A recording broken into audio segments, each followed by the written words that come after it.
welcome colleagues, good afternoon. I hope you've had a lovely day in school. I know that's quite challenging at the moment. It's a very difficult time, and I know people are really exhausted. And I know that 4 o'clock for some CPD and networking isn't an ideal time for anybody. But thank you so much for your time and energy to come and join us today. I really hope that you find the session a useful use of your time and you get something out of this. It is lovely to see you on the screen. Really such a shame that we can't see you face to face, but this is where we are at the moment. And sadly, this is where we'll be in the spring term as well, having obviously had conversations with the head teachers, and the position that we're in terms of restrictions will be online in the spring term again. And we have been advised by head teachers that their preference is for us to continue as twilights for this time because of how tricky it is to manage absence out of the classroom during the school day and cover and that sort of thing. So apologies for that, because we understand that it's not ideal, but hope that you understand the position that we're in at the moment, and that glad that we can continue to meet in some way, and hope you find this time valuable. So hopefully most of you are familiar with Zoom now, and have I know that we've got most of our sessions on Zoom, so hopefully you've used Zoom previously. But just to remind you, if you click on the chat button, which should be on a little floating menu bar on your screen, then you can say hello or make comments or questions. Ruth will be asking you to add things into the chat as we go through the session, so please do find that if you can. Say hello on there if you found it. If you do want to contribute an idea, a question, you've got something you want to share, if you click on participants at the bottom there, you should have a little grey button that says raise hand. So those of you used to using Teams, you can raise your hand. It's in participants in Zoom, but you can raise your hand. There you go. Thomas has found it. Thank you very much. That's great. And there'll be other bits of interaction that we'll do throughout the session. There will be a breakout room, and I'll talk you through how that will work when we get to that. And there will be some opportunity for you to annotate on the screen as well. And again, we'll talk to you about how to do that when we get to that bit anyway. I'm going to hand over to Ruth without any further ado, so we can crack on with the session. So thank you, Ruth, over to you. Thank you, Helen. Okay, it's lovely to see you all again. It's lovely to be here again. Today's been planned with a small group of people, so me, Helen, Katie and Leah, who are part of this group. In direct response to the feedback that you gave us last time, it is impossible with such a large group of people to meet all of your needs. So what we've done is we've gone with what we think is the greatest need at the moment. So there is going to be a session again today about catch up and filling the gaps. And what I've tried to do is make that a theme or a thread through everything we do at the moment, and it will probably last into next term as well, because it's impossible to ignore, isn't it, how far behind some children are and how long potentially it will take those children to catch up with their peers. I mean, it's a very sad reality really of the world we're teaching in at the moment. I did a writing analysis for a school in Barnsley recently, where I looked at their year 6 writing and drew up a little action plan for them. And to be honest, it was the first time that it had really sunk in for me how wide the gap had become. Daisy Christodoulou announced, didn't she, that who's the woman who runs No More Marking? She's announced that something like, I can't remember what the gap was, but it was quite, I'm going to have a look for it in a minute when you're in breakout spaces. But across the country, when they analyse the No More Marking scripts that they analyse, the gap is something like a year bigger than it would normally be at this point. So yeah, it's impossible to ignore. So we are going to look a little bit at intervention again today. Let's move on. So let me show you the session overview. You know I can't not do a book recommendation session, so we're going to start with that. It's not a read aloud today. I just wanted to recommend some books. Some you will be familiar with. What I wanted to focus on today was fiction, Key Stage 2, and I wanted to look specifically at narrative genre. The reason being is I don't often do that online, because it's much easier to share a picture book or a non-fiction book or a poem. So I've ignored a lot of the narrative, the longer fiction books. So that's why that's my focus today. In terms of updates, we're going to talk about catch up, and that's where I'll need you to join in. So last time, a lot of you said it would have been good to have a longer amount of time to listen to what other schools are doing, to use the network to really listen to and chat to other schools within the network around what's happening with Catch Up and how well it's working. So that's the second section. In terms of leadership development, I want to look specifically at the role of quality first teaching and intervention, and how important it is that intervention isn't about what we do in addition to our main teaching. It should be about adapting our teaching to include Catch Up, rather than relying on other paraprofessionals or the timetable or breakout groups to fill those gaps. Because the reality of the world as it is at the moment is, logistically, withdrawal is very difficult at the moment because of bubbles, because of staff absence, etc., and possibly because of funding. And then I'm going to finish by talking about grammar, teaching grammar in context, which is something over the last 12 months or more many of you have requested. So I didn't want to leave that any longer, really. Okay, so that's what we're going to cover. I'm going to really try not to overrun horrifically like I did last time, but we'll see how it goes. So the gap task was to, one of the gap tasks was to look for a new, potentially interesting non-fiction book that you could share with the other members of the group.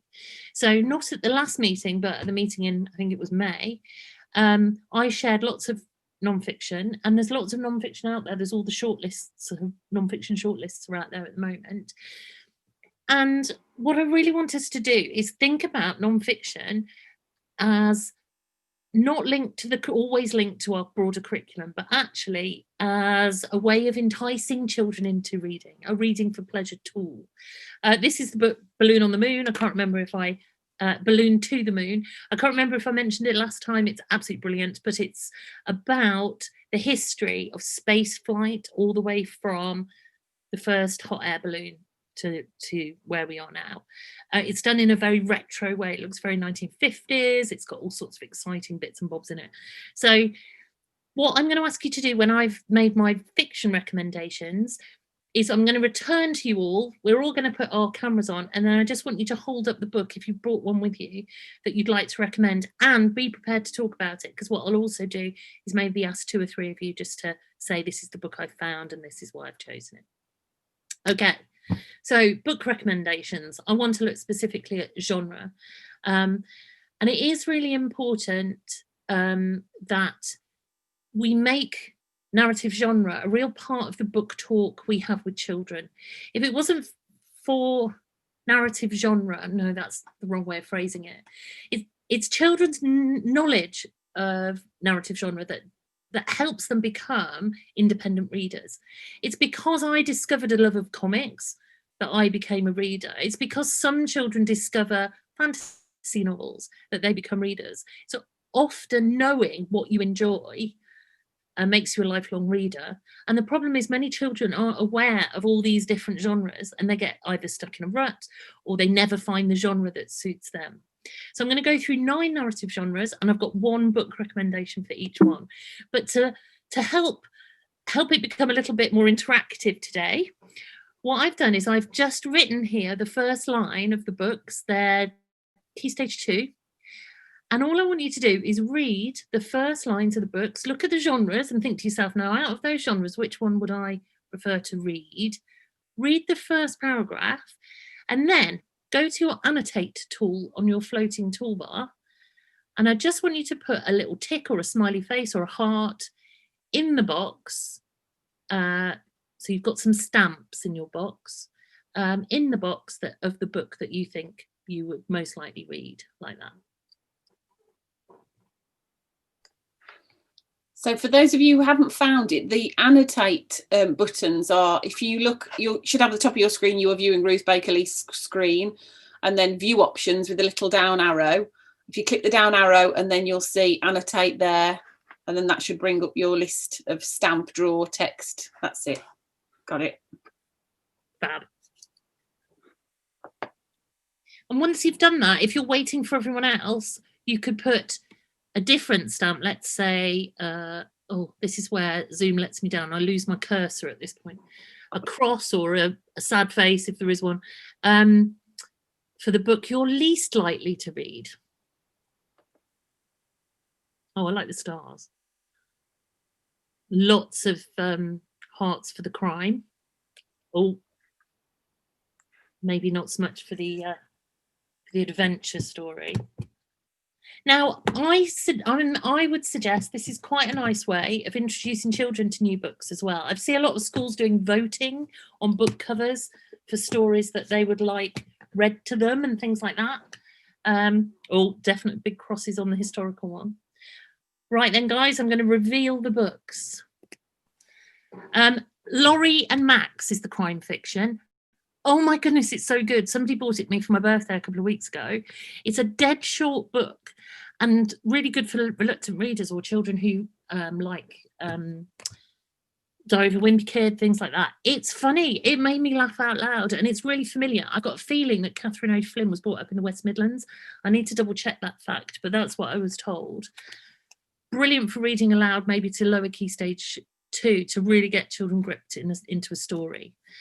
Asher and the Spirit Bird won the Costa Award last year, and it's a really nice sort of journey story. And so it's set in India, and I think some of you might have read it because it was on the lists. Hopefully you have. I hear mixed reviews about it, but I quite enjoyed it.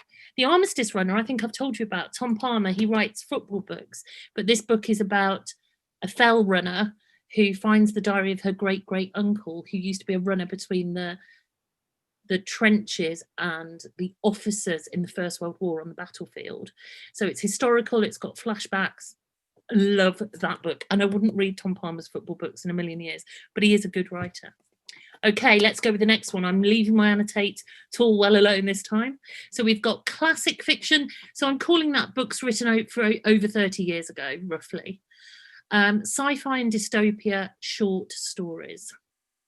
So again, just express, I think Laurie and Max won the last round.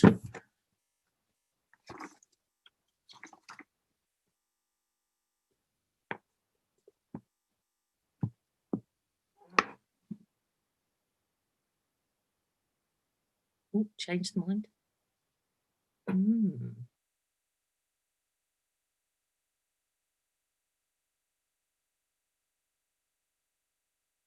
It's hard for me to decide for something like this because they're all books that I really enjoyed reading. All the short stories are winning. Now the short story, actually no, I won't say anymore. All the classic fiction looked like it might win, but now that's slowing down a bit. Oh, we've got a definite no for the sci-fi. The sci-fi is definitely in the last position right now. I think the short stories are winning. Okay, I'm going to reveal the books. So I would say short stories won that, dystopia lost. The short story is a horror story. And that's the kind of thing that, you know, really does grab the children's attention. Helen, do you want to talk about this book rather than me? Uncle Montague's Tales of Terror. Yeah, I can't say much. We didn't get very far into it. Ruth recommended it for my son, who's 9, and he likes quite scary things, but this was a little bit scary. So and it was quite a while ago, so I can't remember a lot, but it hooked me in, and it was a lovely story, and it is something that we want to come back to, definitely. But it's the writing's amazing. It gets you really immersed. And it is something, it's a book that James Clements recommended to me. I'd be really interested if any of you have read any Chris Priestley. If you've got kids who can cope with something a bit scary, it's not gratuitous in any way. It's just psychologically quite scary. And there are a few dead children in it. But by the time you get to 5 and 6, I think children are developing that appetite for things like Dan and Shan, Goosebumps, and it's a bit of an alternative to that. Mortal Engines is in my top 5 of 5-6 books of all time. It is an extraordinarily well-written book, and I absolutely love it. So I'm a bit sad that it didn't win. Now, the classic fiction is what I'm reading at the moment. And the reason I'm reading this at the moment is my husband bought it me for my birthday. I'm just trying to find my copy of it. It was written in the late 80s. I didn't read it at the time. It's by Diana Wynne Jones, and she is quite a well-known writer. Again, I'd be really interested if any of you know her or have read her books. It is superb. She is named by many people, including Philip Pullman and J.K. Rowling, as an inspiration for their own writing of children's books. And she writes fantasy books, basically. And this is a twisted fairy tale. And I really love the opening of it because I like the way it's very conscious of this idea of the power of three. And if you're the firstborn, you're always the one to fail the first quest.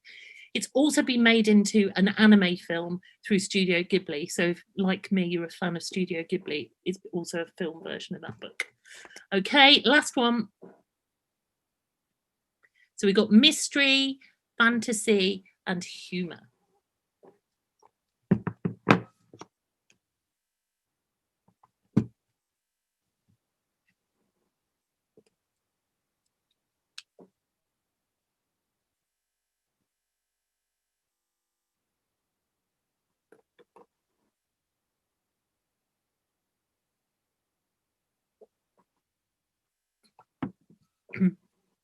Thank you. You're all getting into this. I quite like it.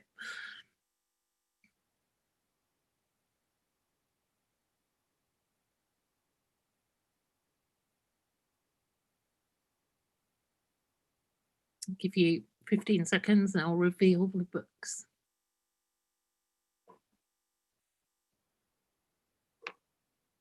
So this time I think the fantasy book is winning. I must admit, any book that starts with a coffin in the first line is always a winner, a grabber of attention. The other two, it's less obvious what the books might be about. Okay, I'm going to reveal the books.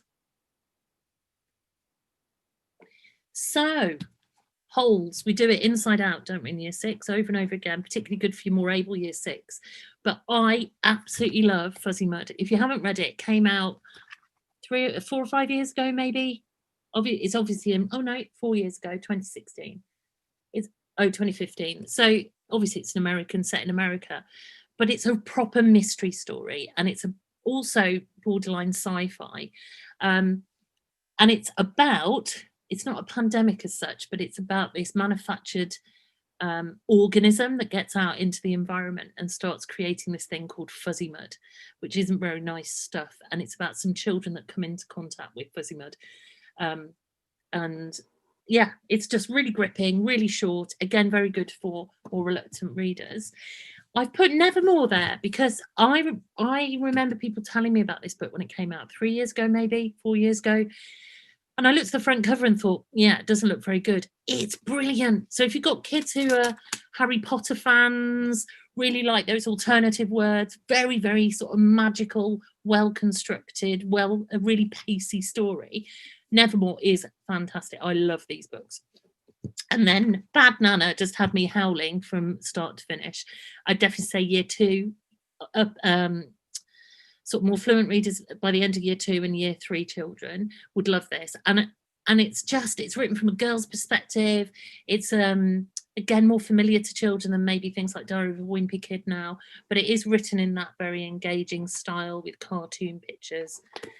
So there you go. So those are my recommendations. And maybe an idea like that would be useful for you to use maybe with the kids in your class or the children in your school, or potentially your teachers. So the teachers in your school, how are we making sure as leaders that all of our teachers that we lead are reading regularly for pleasure themselves, or reading children's books, or signposting kids to children's books?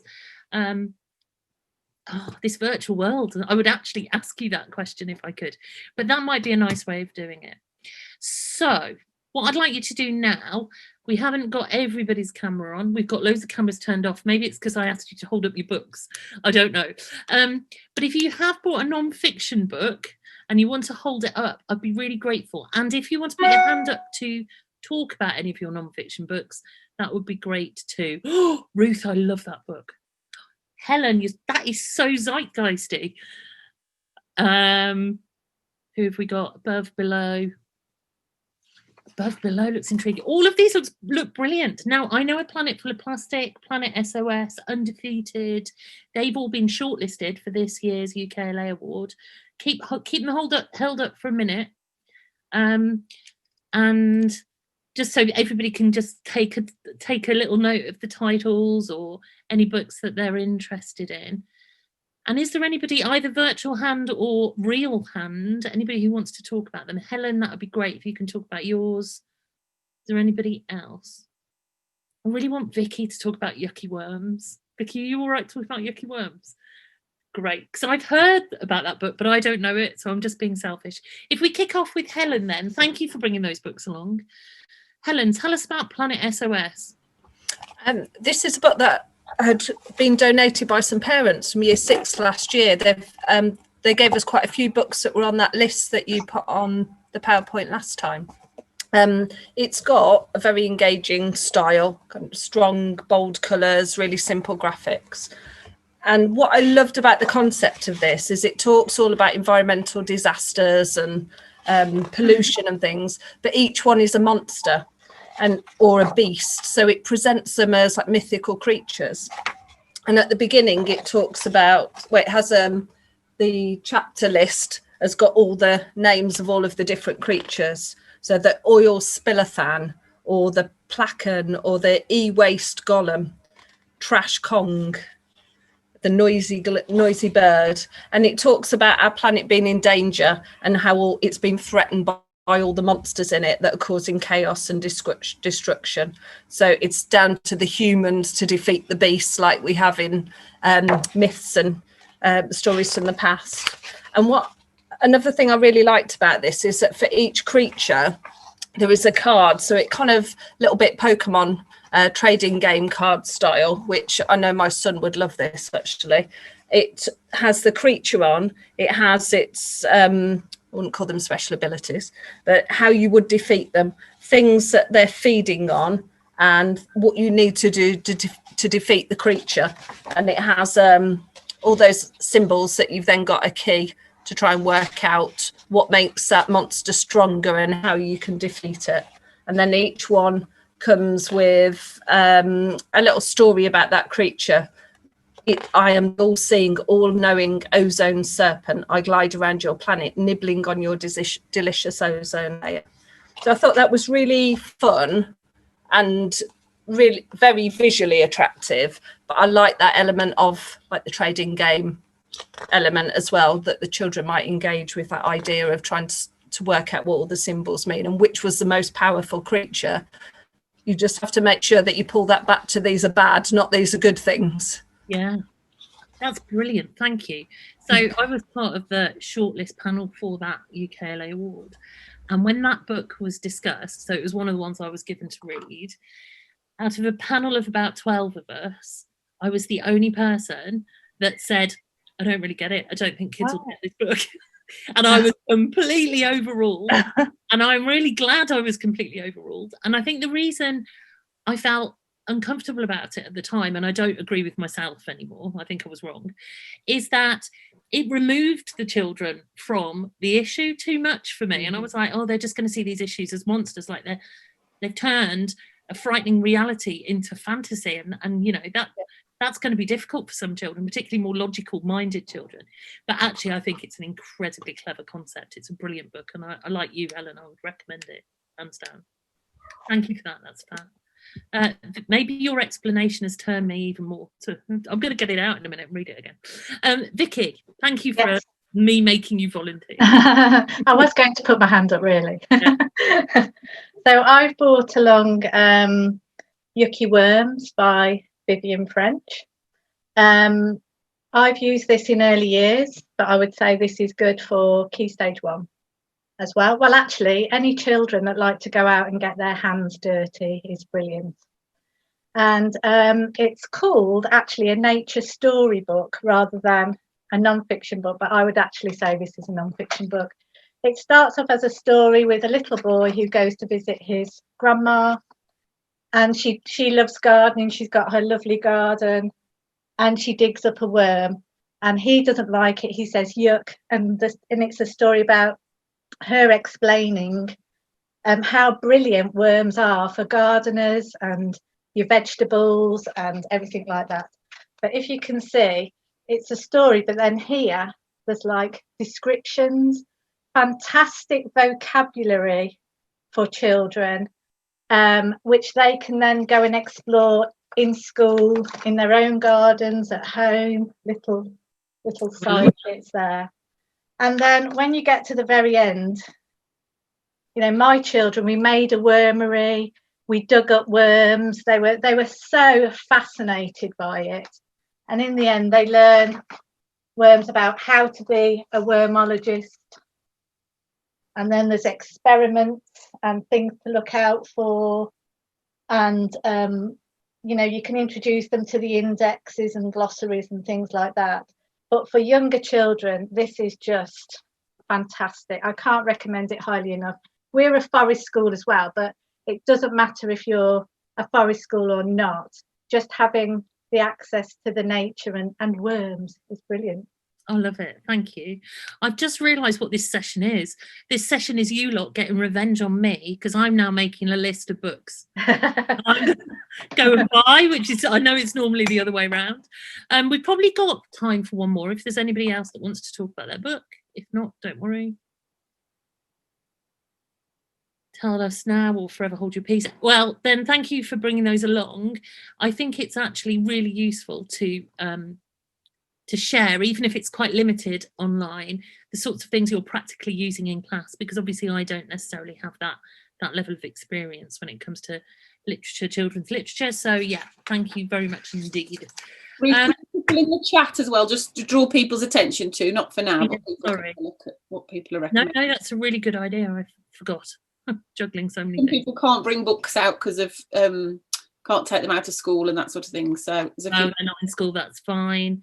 I love the Little People Big Dreams range, and what I love about it is they keep bringing them out, so they're really relevant. You know, when someone's in the news, they seem to bring out another book, and they're really good for younger children as well. Lots of non-fiction books seem to be aimed at the Key Stage 2 market, so again, Vicky's book was really good because it is for younger children. Thanks for the link, Katie. Fab. Leah, using Planet SOS, brilliant. Leah, do you want to very quickly talk about that? Yeah, so we're using it for our entire topic on climate change. Amazing. So we've got like 2 weeks to focus on one of the monsters, 2 weeks to focus on monsters to do with recycling and landfill and all of that kind of stuff.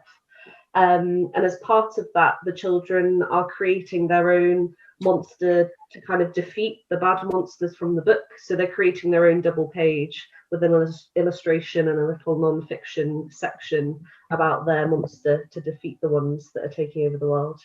Fantastic. So they've loved it. They've really loved it as a book.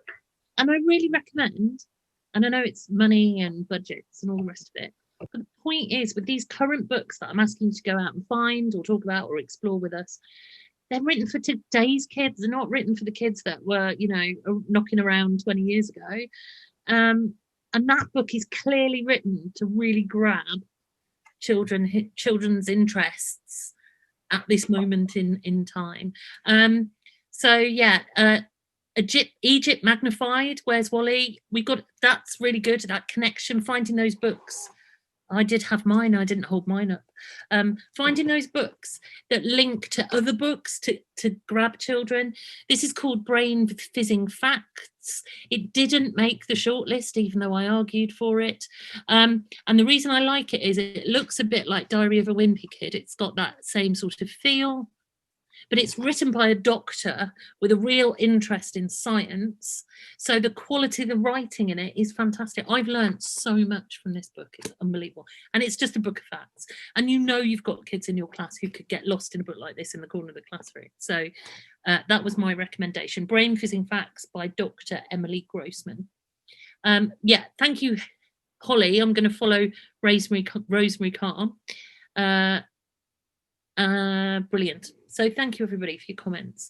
Right, we're going to move on to the next section. I'll share my PowerPoint again, if I can. Updates. So we're going to look at catch up again. And one of the things you all asked about were intervention programs. Katie, I haven't made it obvious, but when we get to DIY, I'm going to ask you just very briefly talk about what you're doing in Key Stage 2 at the moment, if that's okay.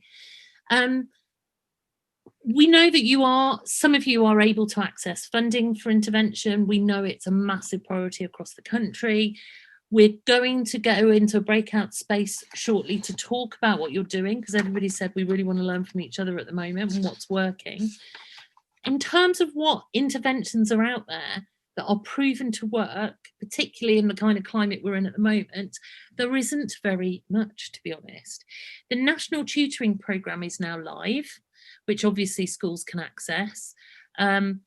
Pearson keeps sending me emails about it because I expressed an interest in being a tutor. I'm not a tutor, but I did express an interest. And I got an email yesterday saying as little as £5 an hour per child, which I thought was actually a lot cheaper than I was expecting it to be. So if you've got specific children who you would know would benefit from that one-to-one attention, that might be something that's worth looking into at the moment. My worry about that is I know that the people have been vetted, but as a teacher, you kind of want control, don't you, over what your children learn. Nellie, unfortunately, I have no knowledge of, other than the EEF are recommending this. It's come out really well from their research, or their, what they do when they appraise different programs. And I also know some schools in this network are using Nellie for reception children. So it's about speaking and listening, and it's about getting children talking and using vocabulary correctly. So if Nellie is something that you're using in school, please share it with your breakout group. And also, if you're brave enough, share it with the whole group once we come out of our breakout spaces. So talking of which, I'm going to move to Katie now, because one of the things you talked about in your evaluations was Key Stage 2 phonics catch-up, and how actually a lot of children are being held back at the moment because their phonics knowledge is gappy in Key Stage 2, but they're not being offered what I would have called years ago Wave 1 phonics teaching, because they're Key Stage 2 children. So Katie and I had a conversation about this, and I know you're doing quite a lot, aren't you, Katie? I'm going to stop sharing so we can see you. Yes, yeah. So sorry, Katie, can you remind me what school you're from again? St Gregory's in Stratford-upon-Avon. Right. I'm not sure about anybody else, but one thing I find quite frustrating is when we go to pupil progress meetings and we meet with class teachers in Key Stage 2, and we talk through about pupils' progress, those that aren't on track, why they're not, and we're told, well, it's their spelling. It's their phonics. And we know that phonics is such a broad spectrum, really, and it's got so many different avenues off of it, that what we have found over the past academic year is we're using a system called Phonics Tracker now. So any pupils that we identify that have got any gaps with their spelling in Key Stage 2, or even Year 2, we use it from Year 2 to Year 6. So we assess them using Phonics Tracker, and that immediately gives me as English lead, the rest of the SLT and that class teacher an overview of exactly what phonemes those children that specific child is confident with and isn't confident with. So immediately we've identified those specific gaps. And then what we do is we put in quite intense intervention to close those specific gaps, because the whole point of intervention is that the children receive that intense support, so the gap is closed, and then they then accelerate progress as a result of it. So what we don't want is children who receive phonics intervention and it drags on for months and months and years and years even. You can get children in Year 6 that have been having phonics intervention for the past 2, 3, 4, 5 years, and that's not really the point of it. So using this phonics assessment system has really helped us to pinpoint those exact phonemes that they are and aren't secure with, so that we can really target those gaps and close them with that intense intervention, that intense provision, and get them back into the classroom and accessing the lessons that everybody else is. Because if those children rely on intervention for such a prolonged period of time, that gap will never close, because they're never going to be accessing the provision that the rest of the children in their cohort are receiving. So I think that's been quite a lesson that myself and the team have been on, or journey that we've been on over the past 12 months now, I'd say, is that it's not really acceptable to just say, oh, this child's got a gap with their spelling. What we need to know is, what is that gap? Spelling is huge. What is the gap? Where, what rules are they secure with? What phonemes are they secure with? What are they not? Let's put intervention in to target those gaps, and let's get them back in the classroom where they need to be, where they want to be as well. And it has had a huge impact. It's really focused, it's supported TAs to deliver their interventions because it's much more specific, and everyone has got a more detailed understanding now of the child holistically and individually. So, I mean, obviously, I'm not here to sell that assessment system. I know there's many other phonics assessment trackers out there, but they do. I know we started off with a free trial because I wasn't quite sure if, you know, if it would be any good. You get these things come through, don't you, all the time, but I can really recommend that. And I know that there's lots of other free similar systems out there as well, so it might be worth something looking into. Thank you. I think what really, lots of really key things there, not letting things drag on. I think that's really key, and it is really easy, particularly with writing transcriptional errors, to go, oh, this is the kid that doesn't spell very well, or this is the kid whose handwriting's always scruffy. And somewhere along the line, that's just been allowed to happen indefinitely, and it then becomes a habit, it becomes ingrained. And the other thing you said, Leah, about tracking, even though we've moved away from fine tracking in most areas, I think when it comes to these very functional procedural skills like phonics and spelling, which is also about coverage and making sure you've covered everything, having an effective tracking system is absolutely essential. And what I love about what you do is you do it all the way up to year 6. No kid is left out, because actually it's the older children that need checking up on probably more urgently than anyone else, because when they get to secondary school, it's really unlikely those skills will be directly taught to them. So thank you for contributing. I think that's really good. And I think it is really important that as English leaders, we might not be phonics leaders, but we are responsible for filling any gap and any barrier that gets in the way of children being independent readers and writers. So that's brilliant. And that's what I want you to do next. Now, I know some of you might feel that you did this last time, but a lot of people have requested more time to share what's working in schools, to do a little bit of a breakout for you. I'm not going to share the breakout slide. I'm just going to talk you through it. What we would like you to do in groups of, I think, Helen, I think, yeah, well, if we stick to 4s, I think is probably the best thing to do. In groups of 4, I just want you to talk about, have you got additional funding for intervention? And if you have, how are you spending it? If you haven't, what are you doing instead?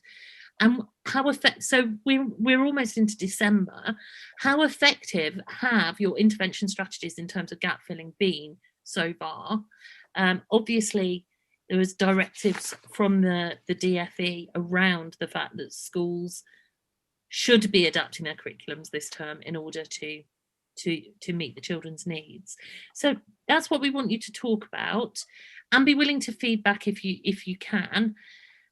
One thing that I want to talk about first, though, is I know from discussions with Helen that sometimes, and not just English, just generally any meeting like this, sometimes when people get into their breakout spaces, for whatever reason, it might be IT, it might be a comfort break, it might be whatever reason, cameras go off, microphones go off, and on occasion we get people in breakout spaces who are literally just sitting there on their own. So please, please, please, it is really friendly if you can also turn your cameras on when you're in your breakout space. If you don't want your cameras on now, that's fine, but in your breakout spaces. So try and get a real professional, your leaders, we need to get this professional dialogue going. Don't leave anyone stranded, is what I'm kind of saying in those groups, if you can. They're not recorded, are they, the groups, Helen, as part of? No, so breakout rooms are not recorded because they're just your separate groups. And if you are having technology problems, please use the chat, because people in your room will be able to see the chat. Nobody else will be able to see the chat, only people in your room. So if you've got a real dire problem with a microphone or a camera, please contribute via chat if you can hear what people are saying, but you can't contribute with your camera or microphones on. So we've got a couple of minutes. I know people are still entering the room. We've got a couple of minutes. If there's anybody that wants to, from their group, you don't have to, but anybody who thinks there's something really useful, inspirational, something that's worked really well that you'd like to share with the wider group. So again, if you It's harder now with so many cameras on, which is great to see. Just raise your hand or raise your virtual hand or write me a comment. If anybody wants to feedback to the wider group, that would be great. No takers at the moment. Should we pick on a group, Ruth, or is that a bit unkind? It's a bit unkind. I've given them a chance to volunteer. Maybe next time we say that you've got to, and then it won't be as people won't be as reluctant. I wonder if it's the wrong end. There you go, Helen.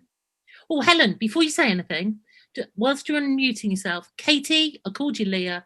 My brain was trying to do too many things at once. I do apologise. I'll forgive you, Ruth. Thank you. Thank you. I do like to own up to my mistakes. Sorry about that. Right, Helen. One thing that I got out of our group that was really useful, and I'm sorry, I apologise, I can't remember who said, I can't see a name now on my screen, was not spending the money all on catch-up group and intervention work, but using it on resources as well. And it wasn't Rebecca, sorry. We really need to buy some resources for children with dyslexia, and one school has looked into publishers and is looking at buying some of those. I thought that was a really good way to use some of the funding. Excellent, thank you for that. Across whole school as well, not just within classes.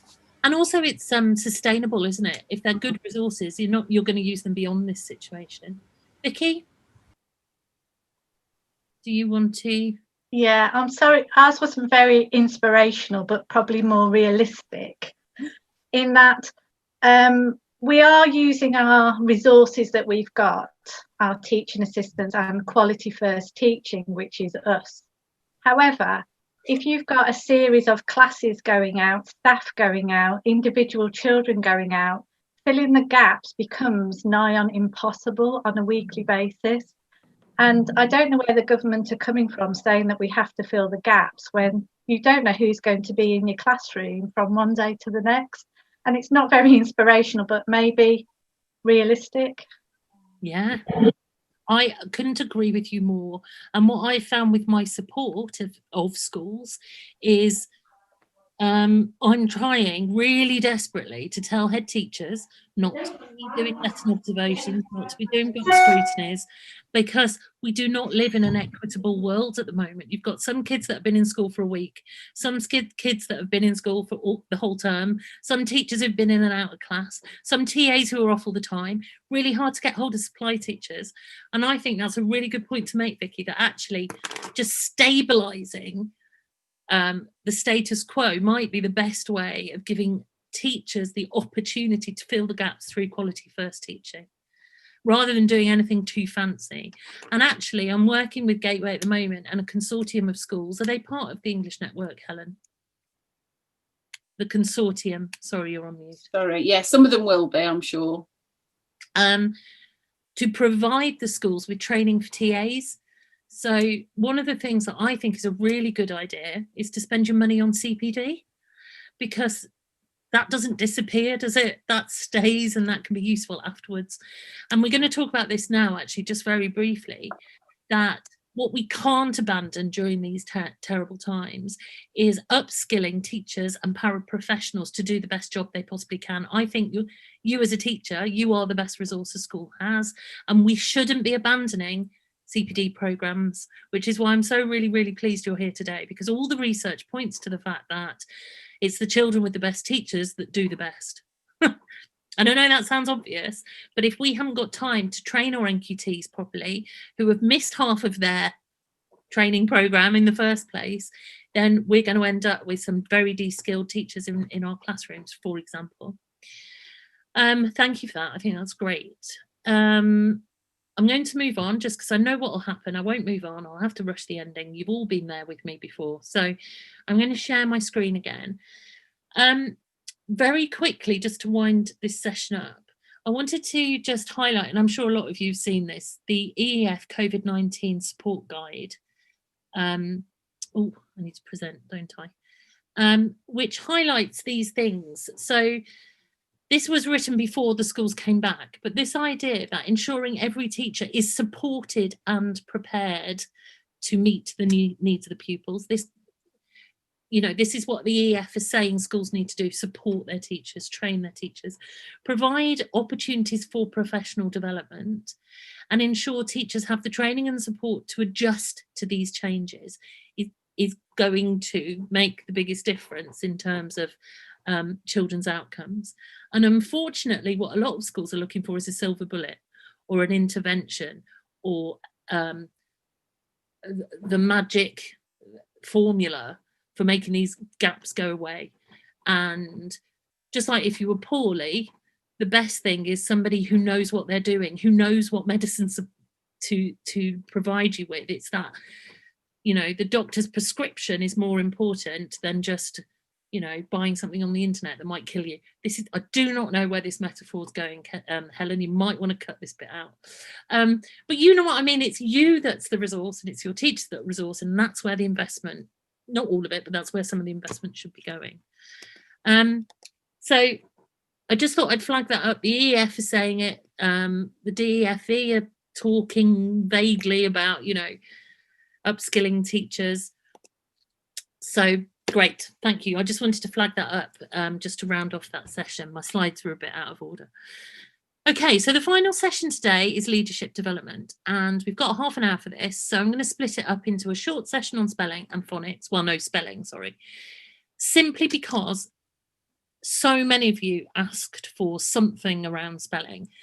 I'm not going to linger on it, to be honest, because it's too big a subject. But what I am going to do is just talk about best practice, really, to sort of nudge people back on track in terms of what do we mean when we talk about teaching spelling. And then I'm going to spend 20 minutes or so talking about teaching grammar in context.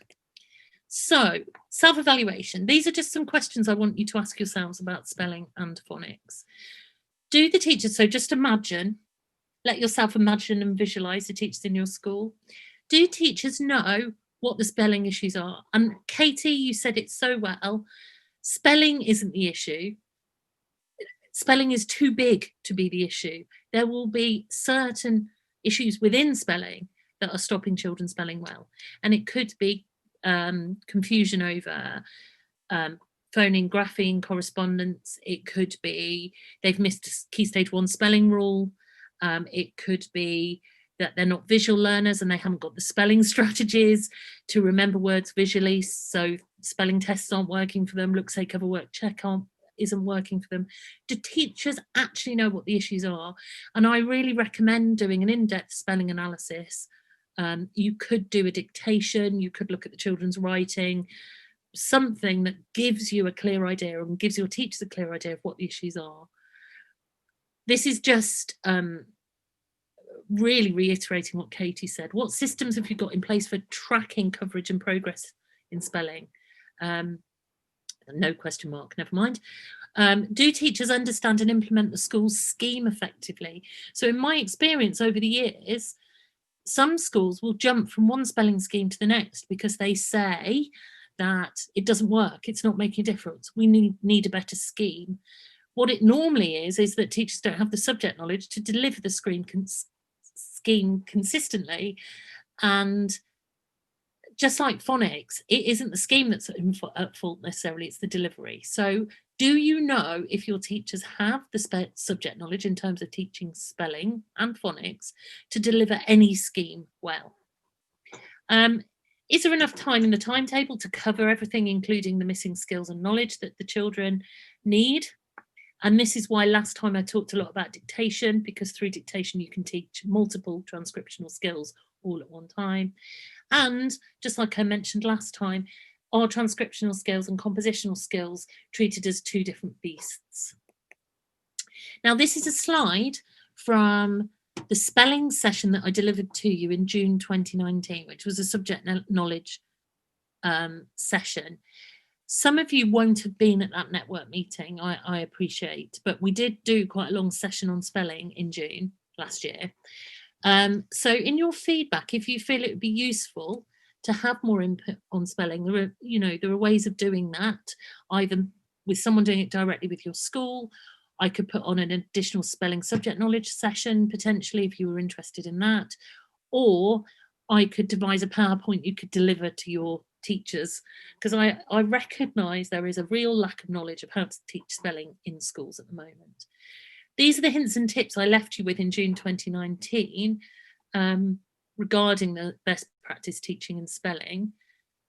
So not using spelling tests, using spelling partners, for example, or make sure children apply the strategies you've taught them in their writing, not just in a test or a dictation. Follow a clear teaching sequence, regularly do a spelling analysis.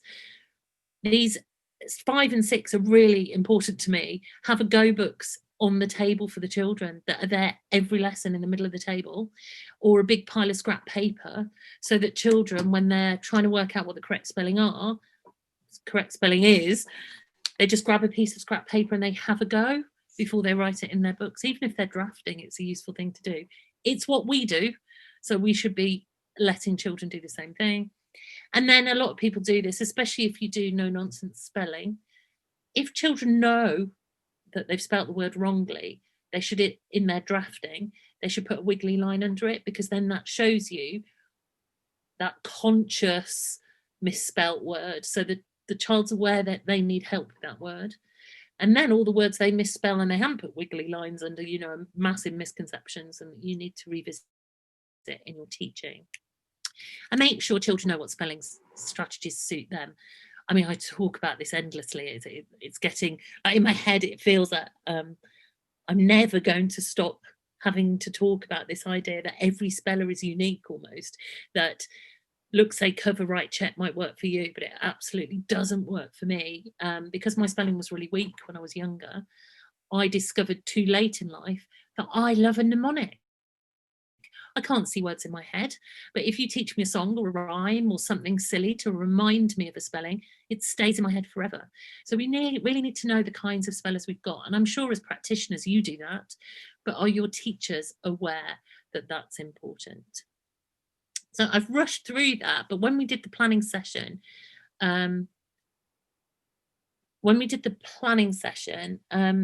we just felt I didn't want to spend loads of time on spelling at this moment in time, but if please feedback if you want more, and we'll see what we can do.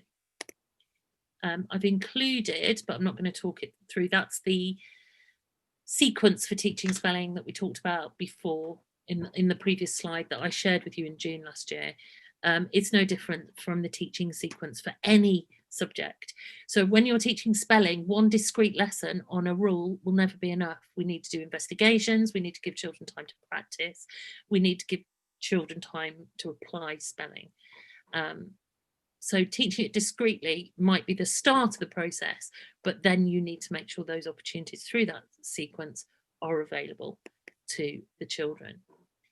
This again I shared with you in June, and I think it's a really, really useful illustration of why transcriptional and compositional skills should be kept separate in your minds when you're looking at the children's work. So this is a child that whose writing I read a couple of years ago, a year 6 child who was assessed as greater depth, and she wrote a story which was a continuation of Alice in Wonderland. And this is what she wrote. The White Queen was making her way down to an infinitesimal polluted cellar to cast a fiasco of a plan to bolt Wonderland and solidify it in the process. It is undeniable that this child's transcriptional skills were fantastic. Her handwriting, her spelling, her grammar, in a sense, you know, the words are in the right order, the tense is agreed. All of that doesn't make a jot of sense. The composition is terrible. This child needs serious help with application of vocabulary and understanding how those words have an impact on the reader. And that's why the two things need to be seen as very separate things, because composition and transcription are two very separate things. So, though they aid each other in many ways.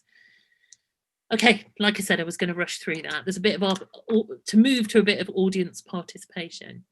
So we've talked about how, because of the upheaval in the system at the moment, because of the amount of gaps, your best strategy, in my opinion, to ward against the gaps widening and the children really not getting to where they need to be, is great teachers teaching the children at the level they're at through their quality first teaching. So to demonstrate this, I've combined it with this idea of teaching grammar in context, which I'll talk about in a moment. But before we do that, I've got a little task for you. I'm assuming with so many of us in this meeting, you are teaching across a broad range of year groups. So what I want to do is try and capture, and I have no idea if this will work, but bear with me and we'll see, capture what the key issues are, and we'll go with writing rather than reading. What are the key issues for writing in each year group? So at this moment in time, I want you to just focus on the year group you teach. Give me the 3 top issues with writing, the 3 gaps that are really, and like Katie said, not just spelling, but what is it about the children's spelling? Can you define it better than that? That are you're really struggling with at the moment. And now I think the easiest way of doing that is just to type it into the chat. So if you're a year 2 teacher, you might just put Y2, I'm doing it now, I'm struggling with sentence types. So they're not varying their sentence types. Sentence boundaries, so they're not using full stops. You could have just put not using full stops. And letter formation. So if you could just think of 3 killer things that are driving you mad at the moment and just put them into the chat for me. I think I've typed that to Helen rather than everybody. Yeah, you have. Do you want me to? I'll copy it in. Okay. Great, thank you. Let's kick this off. We'll do it for a couple of minutes and see what we come up with.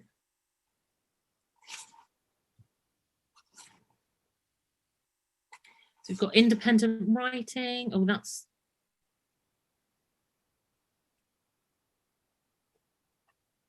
commas in year 6. It's a big one.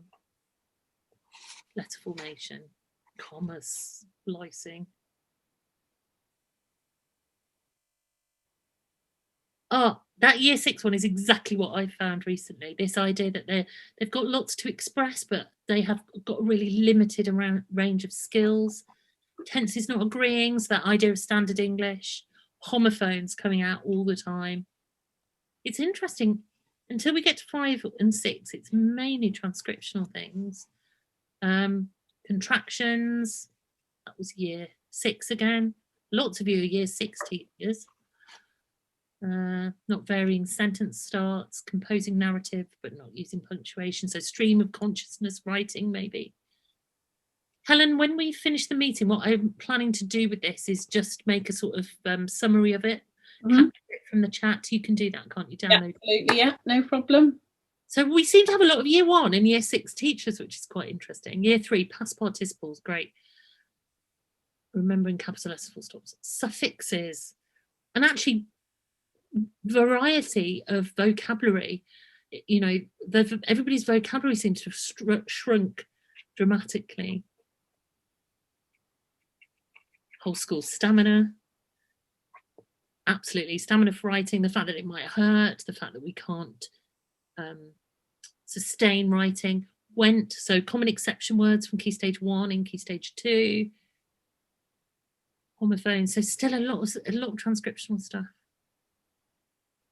I wonder if the reason that there's a lot of transcriptional stuff in there is because we can't almost get past the transcriptional at the moment to find out what the compositional is like, because the children just don't have that writing stamina. Okay, thank you for that. Yeah. Oh, so what I'm going to do is take that and I'm going to look for some patterns in there, look for some common threads that run through. And I'm going to do a very short session at some point with you. Oh, I can't, can I, Helen? I'm going to find a way of using some of this information to help you, support you, or signpost you to some strategies for overcoming some of these. You can, Ruth, we will plan it in, it'd be fine. Okay, so I'm going to move to the subject knowledge session, teaching grammar in context. But whilst I'm doing this, I'm also going to refer back to some of the things that you've just put in the chat. Everybody knows it's important to teach grammar in context. The person that I turn to when I'm thinking about teaching grammar in context is always Deborah Myhill. This is my Bible when it comes to teaching grammar in context. This is the book she wrote a few years ago that I think every school needs. And what it does is it goes through the technicalities of the bits of grammar that you need to be an authentic writer and to write well. And then it shows you how you might teach them in context. Honestly, I can't plan without this book most of the time.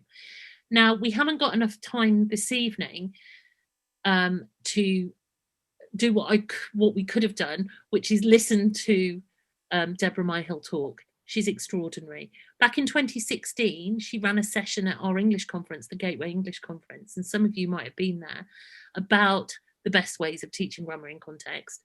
And it had absolutely extraordinary evaluations from everybody. So what I've done, when you get this PowerPoint, knock ledge. Oh, I've just noticed my typo. When you get this PowerPoint, her book is linked to a symposium she ran in Stockholm 2 years ago. So it's actually hyperlinked. And if you've got an hour to kill, it's just fantastic. And listening to Deborah Myhill has completely shaped my way of thinking about teaching grammar in context. So if there is a gap task, Helen, that's what I would love you to do. I'd love you to watch Deborah's symposium. I think it's 56 minutes long, and it covers the why, the how, the research that underpins teaching grammar in context. It's absolutely brilliant. What I'm going to do instead is something a bit more practical with you, and that is to actually look at some high quality texts and think about what we might teach through them. So this is the text I've chosen for Year 2-3 teachers, and this is The Day the Crayons Quit. This is Peach Crayon. Hey Duncan, it's me, Peach Crayon. Why did you peel off my paper wrapping? Now I'm naked and too embarrassed to leave the crayon box. I don't even have any underwear. How would you like to go to school naked? I need some clothes. Help, your naked friend, Peach Crayon. So I'm thinking Year 2 children, depending on what the gaps are, but definitely Year 3. Lots of Year 3 teachers or end of Year 2 use this book. And what you might use it for is role play, creative ideas for writing. You might use it to get children to think about letter writing, or even letters of complaint if you want to look at persuasive writing. So there's lots of sort of text-driven reasons that you might use this text. But let's look at it from a grammar perspective. Can you, if you're brave enough, put into the chat what Year 2 in particular grammar would be useful to teach through this text in the context of The Day the Crayons Quit? I've just noticed Samantha's comment, the right stuff. I know some of you use that. Looks like it's helped in Year 1, which is brilliant. Anybody brave enough? Brilliant. Fab. Apostrophes, thank you. Apostrophes for a particular purpose as well. Apostrophes for a mission. Thank you, Matthew. So this idea of contractions, question sentences, question marks, the 4 sentence types. Oh my goodness. Absolutely, Holly. We've got one short piece of writing there that's got all 4 question types in it. Question marks. I like people contributing their teaching ideas. Okay, I'm going to show you, capital letters, full stops. We could even do the basic stuff. Organising a text, not strictly grammar, but that's part of your sort of composition teaching. So this is what I spotted from this letter. You've got your contractions you've talked about. You've got homophone in there. You've got 4 different sentence types. So you've got your exclamation, help. You've got I don't even have any underwear. But actually, I need some clothes can be changed around. Actually, help is a command, isn't it? Help is the command. I need some clothes is a statement, but it sounds a bit like a command. So you could have some discussion with the children there. What else have I highlighted? Oh, and I've done this in the wrong colour. The blue ones, expanded noun phrases. So that use of just one little adjective just to make the writing clearer. So what I'm suggesting is, if you were teaching this, say, in Year 3, You might be teaching letter writing, you might be looking at composition, you might be looking at the whole text, but at the same time, you can be filling in the children's grammar gaps. Okay, so in a minute, we're going to role play being Peach Crayon, or we're going to role play being Duncan, and we're going to decide how to respond to this letter. Oh, but look at these expanded noun phrases. Look, and you'll be using the meta language of the grammar they should know. So one thing I would love you to think about is how can we get teachers in your schools using their quality first teaching to gap fill as well as teaching age expected, rather than separating the two. Okay, got another bit of text for you. I know you're enjoying this. I'm getting lots of feedback. So I've said year 3, 4 and 5, and the reason that I've hedged my bets is because I don't know what your children's gaps are. And this relates directly to a gap that I've noticed in 5 and 6, I think, this text. So again, go for it. Anything at all that you spot. What might you teach in terms of grammar through this text? I'm going, oh, grammar, spelling, sorry. I would put spelling in there as well. You could teach. Oh, I keep writing to Helen instead of everybody else. Relative clauses, brilliant. So year 5 children, year 6 children, you could use it for catch up, couldn't you? Pronouns, subordination. Anything else?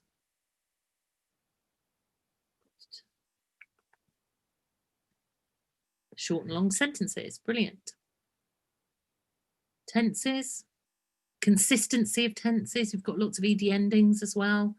Yes, selecting verbs. Right, great. I mean, I'm preaching to the converted here because you're all grammar nerds, which is fantastic. I got really carried away when I looked at this bit of text in terms of teaching grammar in context. And remember, when you're teaching grammar in context, it's about the why as much as it is the what. So yeah, we've got prepositional phrases all over the place. On the head, in the water, what have we got? In alarm. So we've got prepositional phrases, fantastic. So maybe that might be something that you've taught prepositions in 3, 4, they've forgotten all about them. You've got a 5, 6 class. We're going to revise prepositions at this point. The thing that I really love about this text is the pronouns. Somebody mentioned pronouns. So with the pale blue words are all the pronouns, and they are there to aid cohesion. So remember, with grammar in context, it needs to be about why the author has chosen to write in this particular way. Why are those pronouns there? This is slapstick. So if we think about the purpose of this bit of writing, it's slapstick, and it would not be achievable without all those pronouns, because it would become so clumsy if we were to use the characters' proper names, proper nouns. So there's something there about the craft of writing and using pronouns. One of the massive gaps that I have found in 5 and 6 is obviously cohesion at the moment. The idea that their stories just don't flow. They haven't read enough. They haven't got that writer's voice in their heads. And one of the reasons for that is the overuse of nouns over pronouns. That's a year 3, 4 skill. If you haven't got it in 5, 6, revise it through a great piece of text. So you've got homophones. The red ones are homophones. And look at all those verbs, those ed endings. Can I just say, well done, everybody, because you've spotted what I have. Most definitely. You've got your relative pronouns there, which are the grey words. Ed endings are such an issue with children, regular and irregular ed endings, like cried versus watched. All the way up to the end of Key Stage 2, we seem to have a lot of spelling issues with regards to ed endings. So perfect opportunity through your shared reading. Got another one. This might be the last one. It depends how quick you are. This is 5, 6, I thought.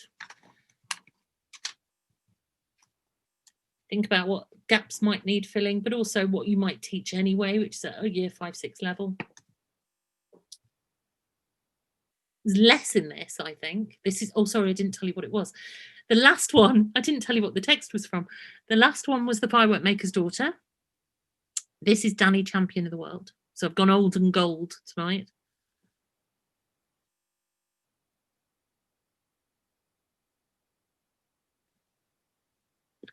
Ooh, a little trickier. One of the gaps that you mentioned in the list before was varying sentence openers. But if you look at the use of repetition, brilliant, figurative language, subjunctive, possibly not a gap that needs filling, but certainly something that will need teaching before the end of the year. Use of repetition, so we're looking actually here more about literary devices than grammar devices. Ibble, oh, I can't do it without the word in front of me. Word endings, prefixes, suffixes. Somebody said about varying sentence openers or using a wide range. That's a skill the children need. But if you look at what Roald Dahl's doing here, it's I all the way through. So that's use of repetition. We don't have to vary our sentence openers. We only vary them when we need to. I thought sentence length was really good here, the way that the different sentence, personification, brilliant, sentence lengths changed the mood of the piece. It sped it up, it slowed it down, it created tension.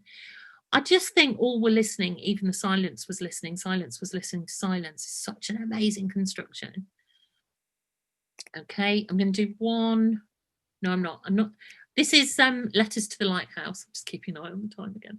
Letters to the Lighthouse. I'm just going to go straight to the ending of this one. So I can't see the text. There we go.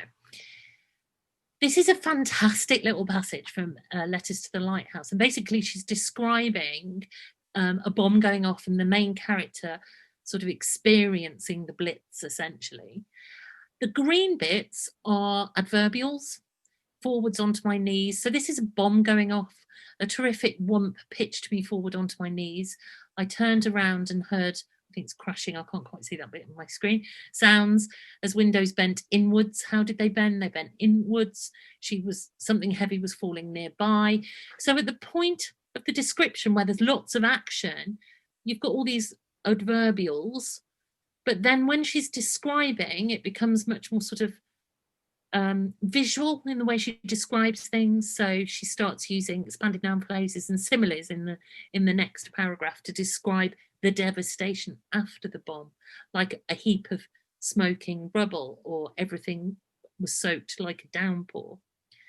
I noticed things like homophones. I noticed prefixes and how they change meanings of words. But this last paragraph is fantastic. So I tried to stand, only suddenly there was nothing to stand on. The air was filled with screaming and a horrid smell like burning hair. The sky flashed brilliant white. I felt myself lifted up and up like I'd never stop. There was no air to breathe. Then I was falling down again, very hard and very fast. I don't remember the landing part. The meaning of that entire paragraph is held through these short sentences. So it feels like you're there with her. It's shocking, it's horrifying, and it's all stilted and broken up by these short sentences. So I suppose what I'm saying is, if we choose the right text, and I'll just finish on this one because I've put year 3, year 4, year 5, year 6. This is just the opening to The Worst Witch. And it's just got everything. It's got capital letters for proper nouns. It's got possessive apostrophes. It's got dashes and hyphens. It's got repetition. Look at black, black, black, black. It's got lots of interesting coordinating clauses. It's got similes. It's got lots of adverbials at the top of the mountain, surrounded by a pine forest. So what we need as leaders is to make sure, I'm just going to stop there because it's a lot to do in one session, and that's my last slide, so I've almost done it on time. The point I want to get across to you is, if you've got a teacher who knows what the gaps are and a teacher who knows texts, there's no element that they can't teach through that text. And rather than saying the children have got gaps, let's remove them from the classroom, let's remove them from the high quality text because it's a year 5 texts and they've got year 3 gaps. What we're saying is actually, yeah, it's year 5 text, but a good teacher will be able to teach at a year 5 level, as well as filling in year 3 gaps through it. Now, unfortunately, that's going to be quite tricky for some of your staff.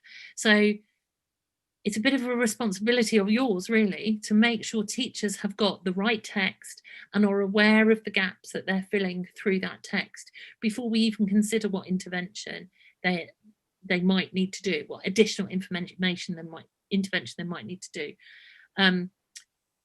So I'm going to finish there, but I just want you to consider this idea that actually spending some money on upskilling your teachers to teach really high quality English lessons is a great way of accelerating progress for your children. I love The Worst Witch. It's one of my favourite books from when I was a child. I definitely went old and gold this evening.